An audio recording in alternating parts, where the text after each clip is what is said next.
breaking barriers and bridging the gaps between patients and doctors. Welcome to Brainstorming with the Docs and your co-hosts, Dr. Glenn Harrison and Dr. Kolby Condos. All right, everyone. Welcome back to this week's episode of Brainstorming with the Docs. I'm Dr. Kolby Condos, my co-host, Dr. Glenn Harrison. Looking snappy as always, buddy. Oh, snappy. Very, very snappy. Yes. Well, thank you, Dr. Kolby. I'm excited about this podcast because it's going to pick up for where we left off. And, the topic we're going to talk about today affects so many people. I don't know. I could probably list a million cases off the top of my head. So I'm just going to let you jump into it and introduce the topic. Yeah. So like you said, this affects tons and tons and tons of people. This affects people in a lot of different facets of their life, whether that's infertility, osteoporosis, menopause, take your pick. If it's hormone related, this thing's going to help, or this is going to mess with it. And we are going to talk about today, what are some of the most common causes of hormone dysfunctions? If this is your first time listening or watching and you feel like you got value out of this bad boy, hit like and subscribe, turn on notifications, because we're going to keep breaking down information as it comes. And you never know, we might be breaking down your condition next. So without further ado, buddy, the most common causes of hormone conditions. We did one, or hormone dysfunction, excuse me. We did an episode a while back, it's probably been like maybe almost half a year or a year or so. Yeah. Episode, I think we look back, episode 28. Yeah. And we discussed hormone improvement, right? But what we didn't really elaborate on in episode 28 was some major causes of hormone dysfunction. And when we were talking about this, we were kind of outlining what we wanted to talk about. I think that a lot of people really don't understand how exposed the hormone cross-reactors, hormone mimickers, like sources of fake hormones that they're exposed to in their day-to-day lives. So we're going to break down today, where the disruptors are, where they come from, what they can look like, what some of the symptoms are of this, and what we can do. Yeah. What we can do. Yeah. I completely agree. And, the more I learn about this, the more paranoid I am about my environment, of what I'm taking in and how it's affecting all sorts of systems in my body and how it's manifesting, not necessarily today, but later on in life. And then I see it clinically all the time. So again, I'm really excited about this topic. So I'll start off here. So we talk about hormone disruptors, something interfering with our natural hormone. And there's many places it can come from. One of the most common places are plastics. And you say, well, I'm not eating plastic. Well, a lot of times it's just in the storage of foods and aerosols, so around factories, and we could go on and on and on about that. Living in an urban environment, there's your aerosol, so airborne hormone disruptors. I know even hot beverages. I've seen over and over and over when you get those plastic caps on the top of coffee cups. It seems like such a great handy spill resistant thing where it's actually creating massive hormonal dysfunction that could be playing and probably is contributing into your symptoms. So right. And you think about it too, and we'll break this down a little bit more, but a cup of coffee is kind of like the perfect storm. Because not only is there BPA in that lid, right? But then there's also the fact that coffee is really acidic and it's really hot, right? Right. Which causes more of that BPA to be leached out of that lid when you're drinking it, right? So the acidity of the beverage and then the heat of the beverage. Exactly. The mechanisms. And some people are misled and they say, well, if it's on food, it has to be safe for me. No, not in North America. It's not seen as a problem. And it's assumed that it's okay until there's a problem. And if there's minor leaching of plastic, they don't see that as a problem. There's no government regulations that, there's some leaching of plastic. So there's everybody drinking plastic because it's leaching into the food. And it's the lowest quality of plastic. This is disposable. So there's nothing stable about it. Just add a little bit of heat and there you go. You'll have it in your bloodstream. Yep. So what are some other things? I know people get confused about food storage or water bottles and all of that because it's cold and it's not a problem. All of it, right? If it's plastic and you have food or beverage in it, I would avoid it, right? If you can. Because you look at it even as like, you put a perfect example of this, right? You put away your leftovers, you stick them in some Tupperware or whatever it is that you're putting in this plastic, right? Next day, you take it to lunch, throw it in the microwave, heat it up. Guess what? Not only are you having some good old-fashioned broccoli and steak, but you're also getting a nice dose of plastic in there that Yeah. you just nuked. And that's another thing. We live in a kind of like a plastic water bottle society, at least the majority of the world now. And say, well, you know, the water's cold, so it's fine. No, that water's been sitting in a warehouse or on a truck, roasting, driving somewhere across the country. Who knows? Maybe it's by the equator.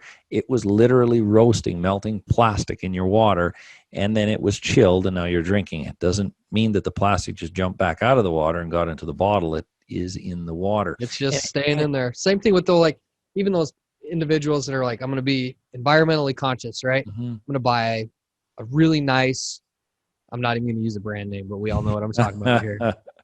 Really nice plastic water bottle that I can reuse and reuse and reuse. And it says BPA free on there. So it's safe. Guess what? Not safe. Not safe anymore. No. Not safe. They just changed the molecular structure just a little bit so they can say that it's BPA free. Still got hormone disruptors. Because BPA got a bad name last year. And then this next year, then this new brand and formulation will get a bad name. You want a reusable water bottle? Get yourself something that's made out of like metal. Metal. Yeah. And another thing I was just thinking about, and I know we never talked about this, but my dog, and I've seen this in a lot of animals. You put a plastic water bowl out for them, majority of those animals, if they have a choice where there's glass, metal, or plastic, they will stay away from plastic at all costs.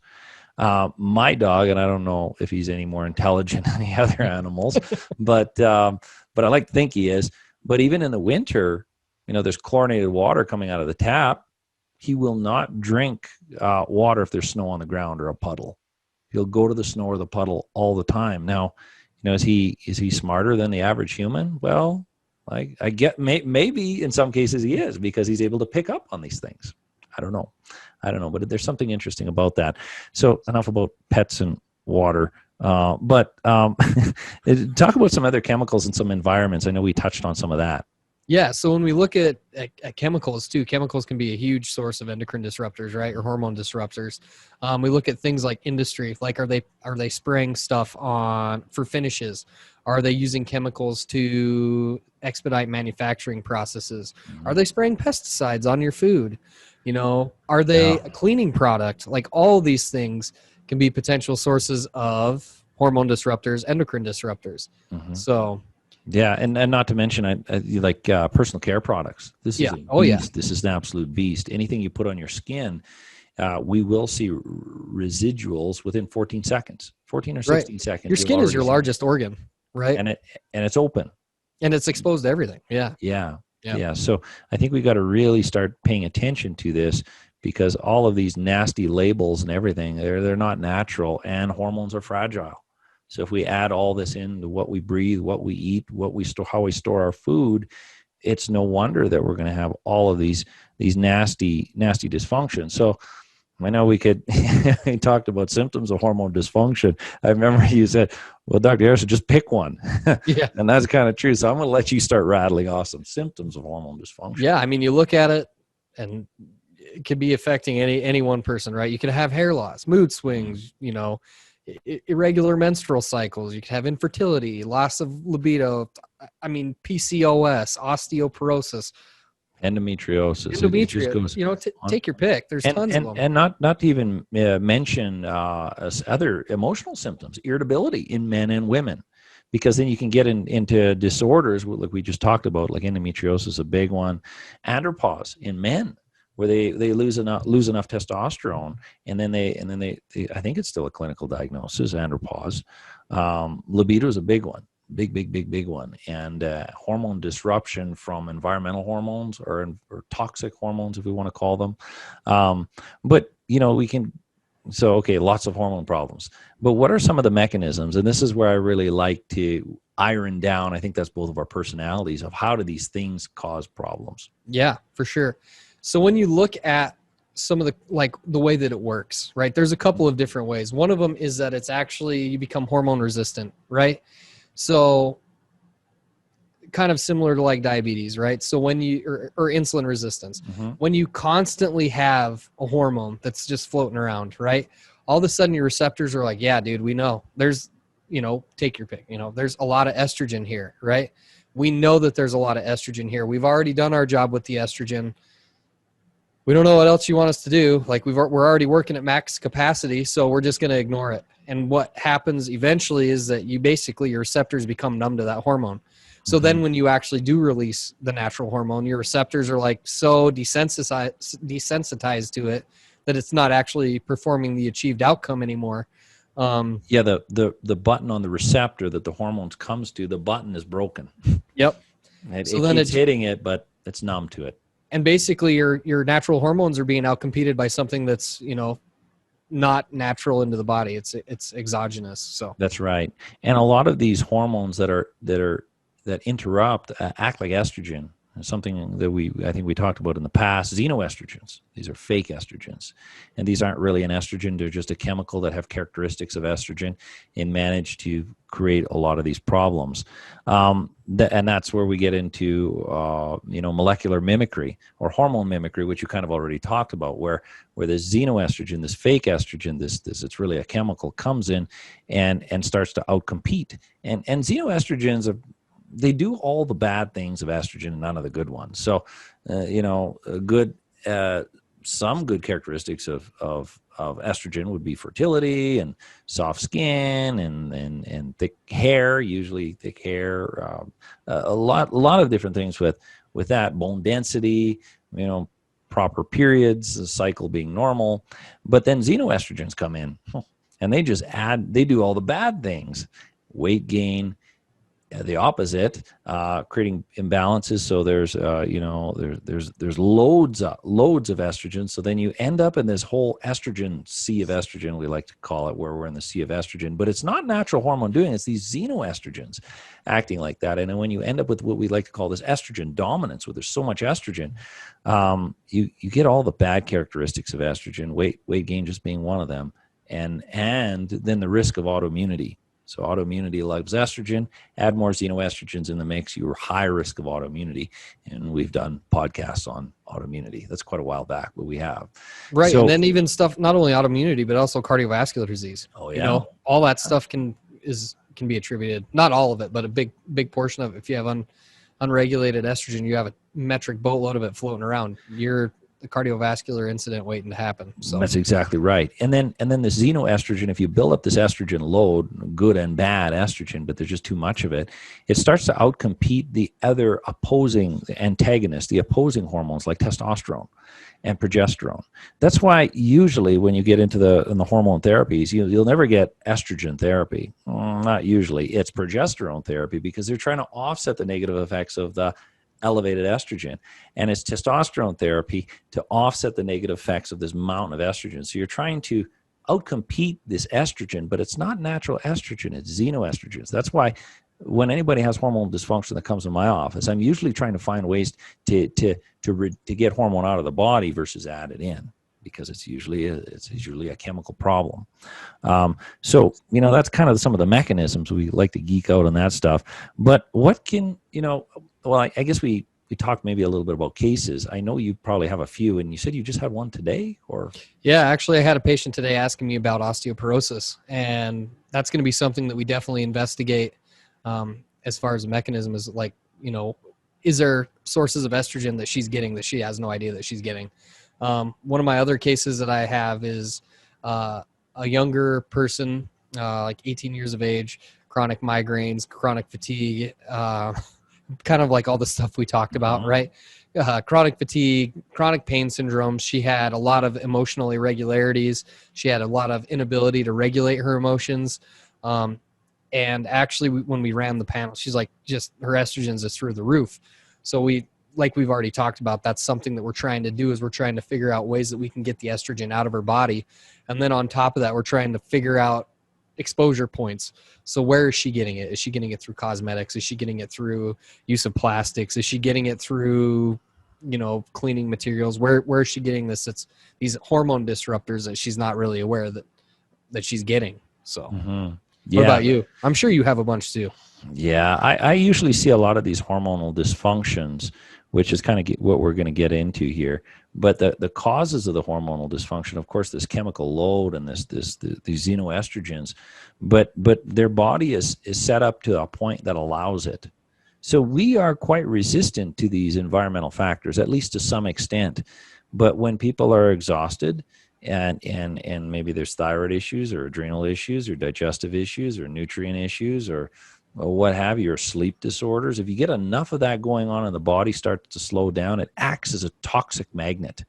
And then these toxins come in the body and create all the disruption. But yeah, I've seen fertility, and then we had surprises where these women they couldn't have children. They never thought they'd have children. And then I get a phone call, oh my goodness, I'm a mom. And they're all excited, but it was a surprise. So you can see these shifts, but you'll see hair, you'll see energy, you will see when libido goes down enough in men or women, there will be relationship problems. And then this is a topic we actually got to do one day, is libido. But then they'll be late for their appointment. Like, well, I guess libido is working better, and they come in and they're like a super young new couple again. It's honeymoon time all over again. So it's kind of exciting, but it destroys lives. It's not just a hormonal imbalance. That's something abstract, and there's mysteries behind it. There's reasons for it, and we can get to the bottom of it. So, on that note, what can someone do that's listening to this podcast, Dr. Kolby? So if you're listening to this and you're thinking, man, I have, this is me. They checked all the boxes, right? And I work in a factory, right? I work in agriculture. Or, holy cow, I looked at all my products and they have like a bunch of BPA in there or whatever. Mm-hmm. What do I do, right? So number one is you have to support detoxification pathways, right? How you get that stuff out of your body. You got to figure that out, right? Mm-hmm. So supporting the liver is going to be huge, right?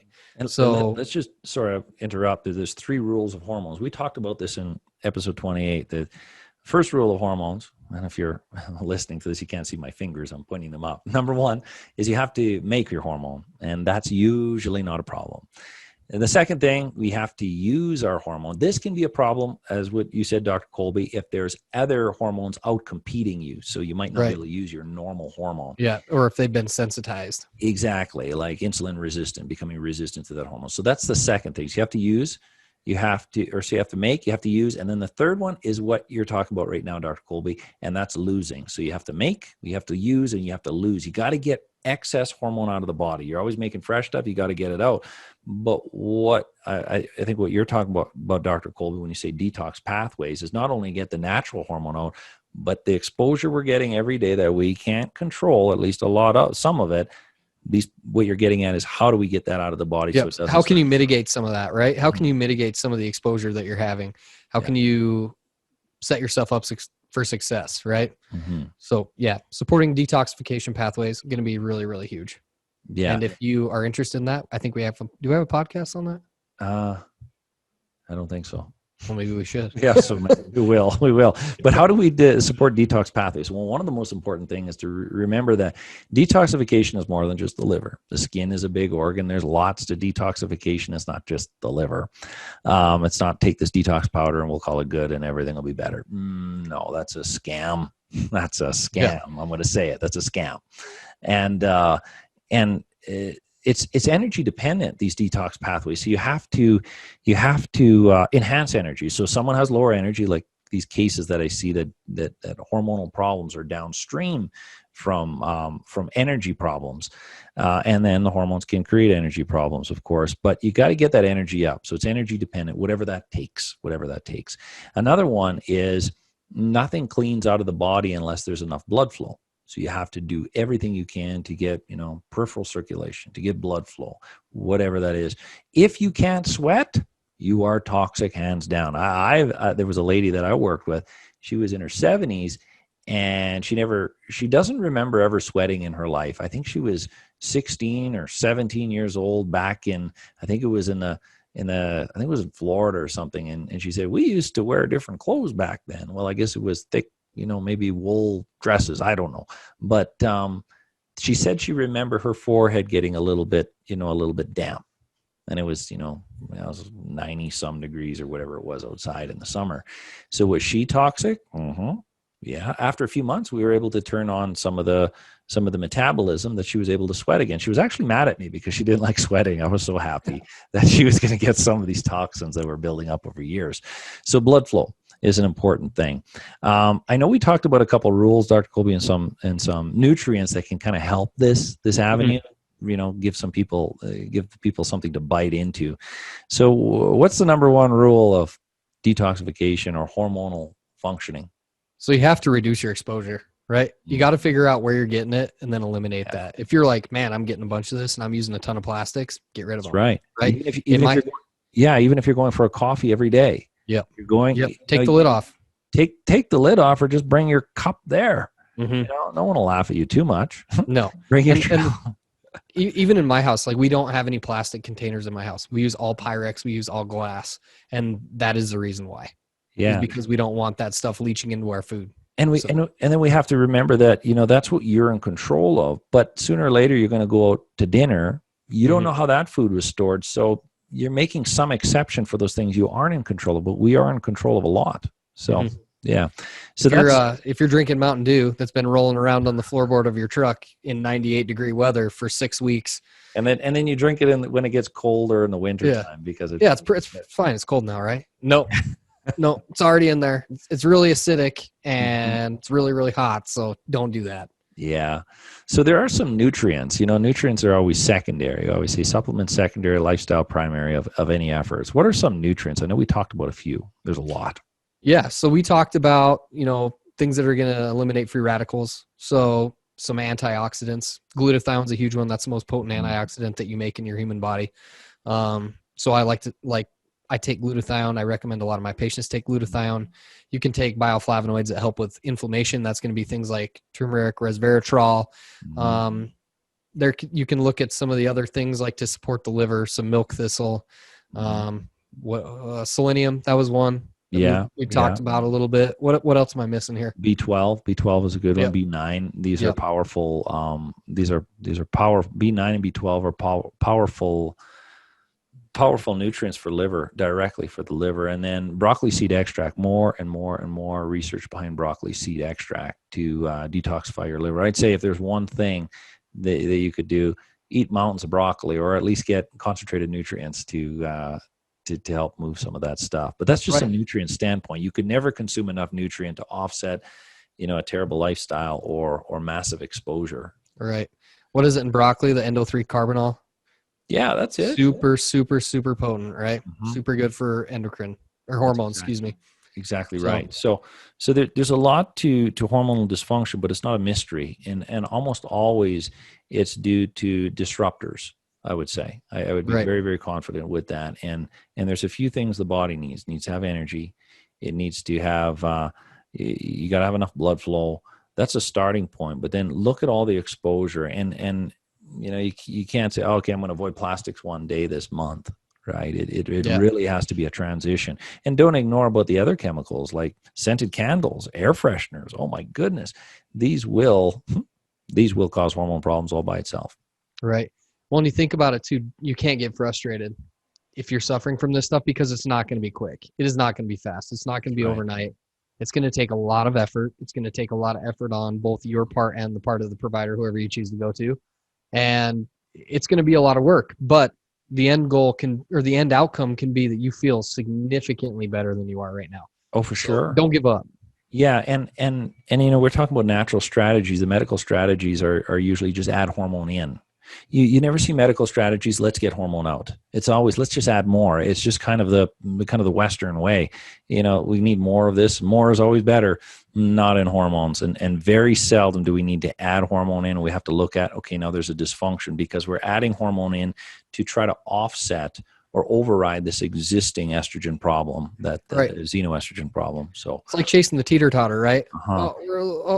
Yeah, so you might get a little bit of, and we talked about this I think in episode 28 where there's the hormone honeymoon. When you add these hormones in, you get a temporary amazing feeling, and you'll never achieve it again. And then you'll need more and more of that hormone because, as you said, Dr. Kolby, you end up becoming resistant to this hormone, and it turns into a spiral, a death spiral of bigger and bigger problems down the road. So, 90% of it can be done lifestyle as long as it's done properly.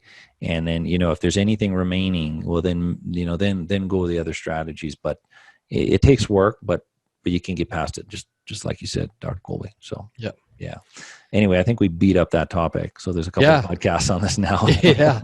So if you guys got value out of this podcast / videocast and you like what we're doing here, again, hit like and subscribe, turn on notifications, share this with your friends, family, loved ones, or anyone that you feel might get benefit from listening to the information. And stay tuned, because you never know when we might cover your topic or your condition. So yeah, we'll come up with something new for next week. We have every week. List. We have a big list. All right. It's great talking to you, Dr. Kolby. I look forward to the next one. Yeah, I love this. All right. Bye.